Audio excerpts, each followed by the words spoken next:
हिंदुओं को एकजुट हो जाना चाहिए और हिंदुओं की संख्या अधिक चाहिए बढ़ाना, तभी ऐसे कट्टरपंथी जिहादियों से बदला हम ले सकेंगे। रोहिंग्या घुसपैठ को पहले रोकिए, फिर टोकिए, फिर ठोकिए। अगर आज नहीं ठोक पाओगे तो फिर कभी नहीं। जैसे वहां हिंदू पीटे जा रहे हैं, वहां कट रहे हैं, उसी तरह भारत में भी पीटे जाएंगे, कटेंगे। हिंदू को अब एकजुट रहने की आवश्यकता है, सावधान होने की आवश्यकता है। बाबा बागेश्वर धाम के पीठाधीश्वर धीरेन्द्रकृष्ण शास्त्री जी ने जो भी उन्होंने कहा है, बिल्कुल उन्होंने सत्य कहा है। इसका हम समर्थन करते हैं। क्यों? कट्टरपंथी जिहादियों की संख्या जहां अधिक है और हिंदुओं की संख्या कम है, वहां हिंदुओं से पूछो कितना अत्याचार कर रहे हैं। संस्कृति सनातन को भ्रष्ट करने में लगे रहते हैं, कहीं उनके त्योहारों पर भ्रष्ट करने में लगे रहते हैं। और अब मैं बताना चाहता हूं कि जो बांग्लादेश में एक दीपक दास को मार मार के और उसके बाद पेड़ों में लटका दिया गया, जिंदा जला दिया गया, ये भारत में छत्तीसगढ़ के चौराहे पर और बहुत जगह ऐसा हो सकता है। अगर हिंदू एकजुट नहीं होगा, हिंदुओं में एकता नहीं होगा, तो ऐसी स्थिति आ सकता है। इसीलिए सभी संस्कृति और सभी सनातनियों से कहना है कि हिंदुओं को एकजुट हो जाना चाहिए और हिंदुओं की संख्या अधिक चाहिए बढ़ाना, तभी ऐसे कट्टरपंथी जिहादियों से बदला हम ले सकेंगे। ऐसे कट्टरपंथी जिहादियों के कुरानों में लिखा रहता है कि जो गैर हिंदू है उसको पकड़ो, उसके आस्था पर चोट पहुंचाओ, उसको मारो, उसको काटो, जो उनके देवी देवता हैं उन पर आस्था पर चोट पहुंचाओ। ऐसे कट्टरपंथी जिहादी करते हैं। बाबा बागेश्वर धाम के पीठाधीश्वर धीरेन्द्रकृष्ण शास्त्री के बयान का समर्थन करते हैं। बिल्कुल उन्होंने सत्य कहा, इसीलिए हम सत्य कहते हैं। निश्चित रूप से पूज्य बागेश्वर धाम के जो सरकार ने कहा है वह 100% सही कहा है। वो समय दूर नहीं है जिस तरह बांग्लादेश में एक दलित व्यक्ति को पीटा जाता है, मारा जाता है, उसको जिंदा जलाया जाता है,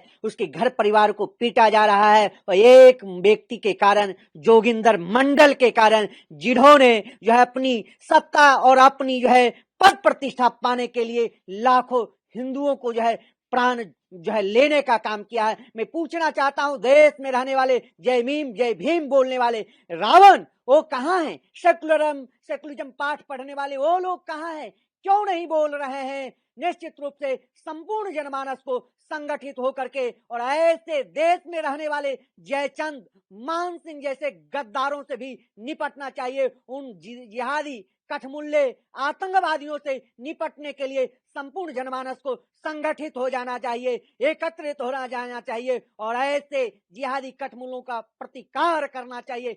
देश में किसी भी रोहिंग्या घुसपैठ को पहले रोकिए, फिर टोकिए, फिर ठोकिए। अगर आज नहीं ठोक पाओगे तो फिर कभी नहीं। जैसे वहां हिंदू पीटे जा रहे हैं, वहां कट रहे हैं, उसी तरह भारत में भी पीटे जाएंगे, कटेंगे और वो प्रताड़ित होंगे। निश्चित रूप से पूज्य बागेश्वर धाम जी के जो है वचनों से समर्थन करता हूं, सहमत हूं। संपूर्ण जनमानस को इन विचारधारा को अंगीकार करना चाहिए और किसी भी देश में अराजकता के खिलाफ आप संगठित होकर के, एकत्रित होकर के उसका प्रतिकार करिए, उसको ईंट का जवाब पत्थर से देने का काम करिए, नहीं तो फिर कटिएगा, कोई बचा नहीं सकता। निश्चित रूप से यह एक संकेत है, एक यह आगाह है, यह कि आगाज है कि अभी दुनिया ने देखा सोशल मीडिया प्लेटफॉर्म के माध्यम से कि अमानवीय कृत्य, इतना बड़ा अपराध जो इतिहास में कभी नहीं हुआ। और यह सबसे बड़ी बात केवल हिंदू के लिए नहीं है, यह मानवीय मूल्यों को देख करके अगर देखा जाए तो इंसानियत और मानवता की अगर हम बात करते हैं तो ये सब मिलकर के अगर देखा जाता है तो यही निकल करके आती है कि इतना बड़ा जघन्य अपराध शायद मानव समाज में ऐसा कभी नहीं हुआ है। और हम सभी मिलकर के उसका खंडन और भर्त्सना करते हैं, जो ऐसे कट्टरपंथी विचारधारा के ऐसे लोग जो मनुष्य होकर के भी मनुष्यत्व को अंगीकार नहीं कर रहे हैं।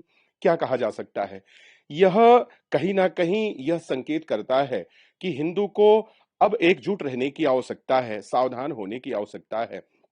और जो आचार्य धीरेन्द्र शास्त्री जी ने कहा है, हम उनके विचारों का समर्थन करते हैं, क्योंकि हिंदुत्व केवल एक विषय नहीं है। हिंदू इंसानियत और मानवता को लेकर के चलने वाला एक वह ऐसा पक्ष है जो सदैव अगर हम इतिहास को उठाते हैं तो जिसने विश्व की मंगल की कामना की हो, जिसने सभी जीवधारियों पर अपना स्नेह और प्रेम लुटाया हो, वह हिंदुत्व है। तो निश्चित रूप से मैं धीरेन्द्र शास्त्री जी के विचारों का मैं स्वागत करता हूँ। हमसे जुड़े रहने के लिए हमारे YouTube चैनल को सब्सक्राइब करें और नई वीडियो की नोटिफिकेशन के लिए बेल आइकॉन को दबाएं।